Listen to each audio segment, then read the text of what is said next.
સ્થાનિક સ્વરાજ્યની ચૂંટણીને લઈને કોંગ્રેસે હાલ તો ચૂંટણી આયોગમાં ફરિયાદ કરી છે। કોંગ્રેસ ઉમેદવારોને ધાક ધમકી અપાતી હોવાની આ ફરિયાદ કરવામાં આવી છે। કોંગ્રેસના ઉમેદવારોને ધમકાવી ફોર્મ પરત ખેંચાવ્યાનો કોંગ્રેસનો આરોપ છે। ત્યારે એસપી કક્ષાના અધિકારીઓ સુધી રજૂઆત થતાં કાર્યવાહી ન થવાનો કોંગ્રેસે આરોપ લગાવ્યો છે।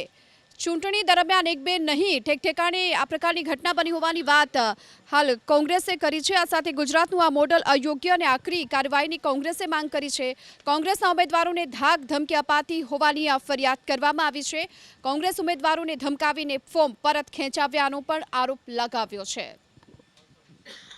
કે સત્તા પક્ષ હોય તો એની સામે અન્ય પક્ષના લોકો પણ ફોર્મ ભરે એ ફોર્મ ભરતા રોકવા ધાક ધમકી આપી એના ઓડિયો પણ છે।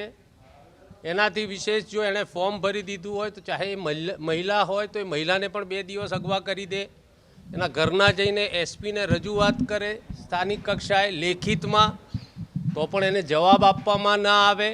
આવી 1-2 જગ્યા નહીં પણ અગણિત જગ્યાઓ ઉપર જે આ ઘટના થઈ છે એ કમિશનર સાહેબ પોઝિટિવ હતા અને અમે એમને આગ્રહભરી વિનંતી કરી છે કે સત્વરે સ્થાનિક કક્ષાએ કલેક્ટર અને એસપીને સૂચના આપે અને આ જે કોઈ રજૂઆતો આવી છે સ્થાનિક કક્ષાએ પણ આવી છે, અમે તો અહીંયા કોન્સોલિડેટ કરીને બધી રજૂઆતો કરી છે, પણ પ્રશાસન એની જવાબદારી નિભાવે